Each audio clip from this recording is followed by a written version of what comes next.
Suparna Ghorai, talented school teacher, eminent writer and a passionate classical dancer. কয়েকদিন আগেই আমাদের hello Kolkata Literary fiesta অনুষ্ঠিত হয়েছিল অবনীন্দ্র সভাঘরে। সেখানে সুপর্ণা ম্যাডাম আসতে পারেননি, অবভিয়াসলি স্কুলে ছিলেন সেই সময়টা।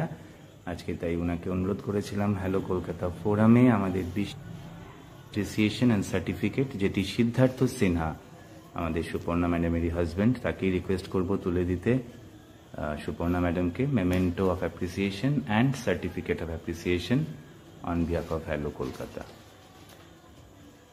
অভিনন্দন এবং শুভেচ্ছা সুপর্ণা ম্যাডাম। তো এই তিনটি কি করে আপনি সামলাচ্ছেন? হয়ে যাচ্ছে, কারণ আমি মনে করি যে কেউ যদি কোনো জিনিস ভালোবাসে তো সেটা আপনা আপনি হয়ে যায়। হয় একটু কষ্ট হয়, মানে টাইম অ্যাডজাস্ট করার সঙ্গে আবার সংসার। স্কুল টাইমিং কতক্ষণ আপনার? স্কুল টাইমিং বলতে 11-12 এর ক্লাস আমার থাকে 10টা থেকে, মানে আমাকে 10টার মধ্যে ইন করতে হয়, আর ওদিকে 5:45টায় ছুটি হয়। ফ্যান্টাস্টিক। আর আপনার যেটার জন্য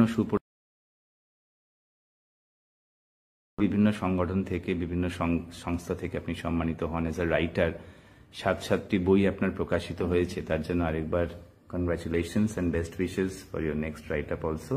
কয়েকটি বই আমরা আনতে অনুরোধ করেছিলাম, যদি আমাদের দর্শক বন্ধুকে একটু দেখান।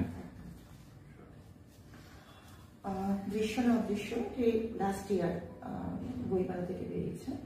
তার আগে এটা হচ্ছে 7th বুক, আর 6th বুক হলো গিয়ে সুপর্ণার কলমে। ফ্যান্টাস্টিক।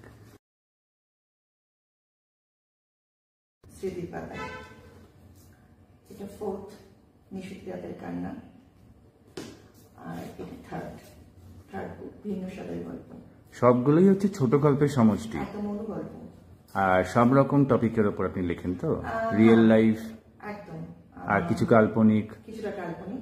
ফ্যান্টাস্টিক। এবার চলে যাই আপনার ডান্সের দিকে। আপনি ওটাও আরেকটি ভীষণ টাইম টেকিং অধ্যাপনা ছাড়া ক্লাসিক্যাল ডান্স হয় না, তো এখনো কি প্র্যাকটিস চলছে? একদম, এবং আমি মানে প্রোগ্রামের সঙ্গে যুক্ত রয়েছে। সে প্রোগ্রাম না করলে ঠিক আমার প্র্যাকটিসটা থেমে যায়। একটা প্রোগ্রাম থাকলে তখন প্র্যাকটিসটা চলতে থাকে, তো প্রোগ্রাম আমার চলে, সামনেই আছে আমার জ্ঞান মঞ্চে। ফ্যান্টাস্টিক। সিদ্ধার্থ বাবু, শেষ কিছু কথা আমাদের ম্যাডাম সম্বন্ধে, সুপর্ণা ঘোড়াই, প্রাইড অফ এভরিওয়ান, যদি প্লিজ কিছু বলেন। হ্যাঁ, একদম। সুপর্ণার এই লেখালেখি, সাথে যে নৃত্য চর্চা ওর বা ওর শিক্ষকতা, সবই ও খুব ভালোভাবে একা হাতে সামলে নিচ্ছে, ঠিক আছে, এবং তার জন্য ওর পাশে আমি ছিলাম, আছি এবং ভবিষ্যতেও থাকবো। ওইভাবেই চালিয়ে যায়, এটুকুই চাই। ফ্যান্টাস্টিক। আমাদের এলসিএসএফ এর বইটি একটু আমি ধরতে অনুরোধ করবো, যেখানে আগামী দিনে সুপর্ণা ম্যাডামকে রিকোয়েস্ট করবো একটি অনুগল্প লিখতে, খুব শীঘ্রই আসবে। আর অবশ্যই হ্যালো কলকাতা ক্রনিকলে তার লেখা বেড়ে আগামী দিনেও পাবো। Ashish Basak live with Suparna Gorai and felicitating her with Hello Kolkata Literary Fiesta Special Award at Hello Kolkata Forum.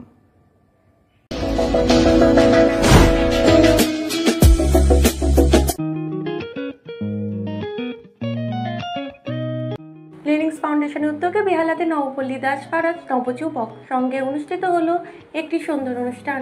এই অনুষ্ঠানে রিলিংস ফাউন্ডেশনের পক্ষ থেকে প্রায় 400 জন মানুষের হাতে ডাবরের বিভিন্ন খাদ্য সামগ্রী তুলে দেওয়া হলো।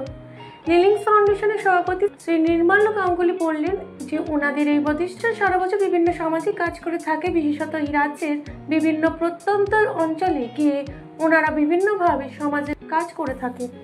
ক্লাবের যুগ্ম সম্পাদক শ্রী রাজু দাস এবং শ্রী শোভন চক্রবর্তী জানান যে তাদের ক্লাব সারা বছর এই ধরনের সামাজিক কাজকর্ম করে থাকে এবং ভবিষ্যতে তারা আরো এই ধরনের কাজের সাথে যুক্ত থাকে, সামাজিক উন্নয়নে বৃদ্ধ হবে। আচ্ছা, আমরা আজকে লাইনিং ফাউন্ডেশন ট্রাস্টের পক্ষ থেকে আমরা এখানে নবপল্লী দাসপাড়া ক্লাবে এসে উপস্থিত হয়েছি। আমাদের এনজিওর বিভিন্ন ধরনের কাজ বিভিন্ন জায়গায় হয়ে থাকে, তেমনি আজকের দিনে দাঁড়িয়ে আমরা এখানে এসেছি বিভিন্ন ফুড গ্রেনস এখানে বিভিন্ন মানুষকে দেওয়ার জন্য। আমাদের এখানে আমাদের এনজিওর মেম্বাররা উপস্থিত আছেন, আমাদের প্রেসিডেন্ট, এনজিওর প্রেসিডেন্ট নির্মল গাঙ্গুলি, এবং আমাদের অর্চনা ঘোষ, এবং আমাদের শর্মিষ্ঠা গাঙ্গুলি, এবং আমাদের প্রতিমা তিনি এখানে উপস্থিত আছেন।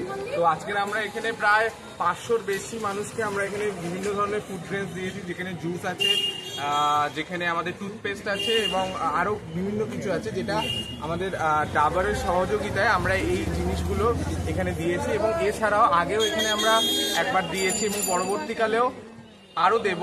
ওনাদের এখানে আমরা প্রচণ্ড সহযোগিতা পেয়েছি, কেন কি এখানকার যারা ক্লাবের মেম্বার তারা কিন্তু প্রচণ্ডভাবে সহযোগী। যেখানে আমাদের বিভিন্ন কিছু দেওয়ার সময় ওনারা কিন্তু লাইন ঠিক করে দেওয়া, কোনো ক্যাওস হলে সেখানটা লাইনটা ঠিকঠাকভাবে দাঁড় করিয়ে যাতে সবাই সব কিছু পায় সেই ব্যবস্থা করেছেন। তাছাড়াও ওনারা কিন্তু পরবর্তীকালে যারা পরে এসছেন তারাও যাতে পায় সেই ব্যবস্থা করার জন্য ওনারা নাম লিখে রেখেছেন, এবং পরবর্তীকালে আরও যাতে আমরা সঠিকভাবে দিতে পারি সমস্ত কিছু সেই ব্যবস্থা করে দেওয়ার প্রতিশ্রুতি দিয়েছে। লাইনিংস ফাউন্ডেশন ট্রাস্টের প্রেসিডেন্ট নির্মাল্য গাঙ্গুলি, আমাদের আজকে পুরো টিম আজকে এখানে আসে লাইনিংস ফাউন্ডেশন নবপল্লী দাসপাড়া ক্লাবে। সব থেকে বড় কথা শুভদা আছে, দিদি আছেন। আমরা আজকে যে এখানে যে কাজটি করতে পারলাম আমরা নিজেরাও খুব ফরচুনেট মনে করছি নিজেদেরকে, যে কাজটা করতে পারছি। আমাদের লাইনিংস ফাউন্ডেশন ট্রাস্ট 5 বছরের মানে অতিক্রম করছে রিসেন্টলি, এবং সব থেকে বড় কথা যেটা সেটা হচ্ছে এই 5 বছরে আমরা প্রায় 30,000 মানুষের কাছে পৌঁছতে পেরেছি। সেটা আমাদের কাছে অনেক বড় পাওনা। এবং আরেকটা জিনিস যেটা আমরা চাইল্ড, উমেন এবং কমিউনিটি ডেভেলপমেন্ট এই 3টে সেক্টর নিয়ে কাজ করি, এবং আমরা চাইবো আপনাদের সহযোগিতা।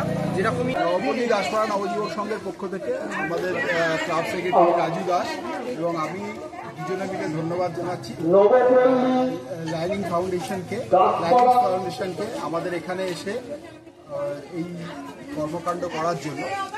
এবং লাইনিং ফাউন্ডেশনের প্রেসিডেন্ট নির্মাল্য গাঙ্গুলি আমাদের সঙ্গে আছে, তাকে অসংখ্য ধন্যবাদ, এবং তাদের পুরো টিমকে ধন্যবাদ জানাচ্ছি আমরা, যে তাদের এই অগ্রিম প্রচেষ্টা, এই সাধুবাদ, অন্তরের অন্তঃস্থল থেকে তাদেরকে ধন্যবাদ জানাচ্ছি নবপল্লী ক্লাবের পক্ষ থেকে।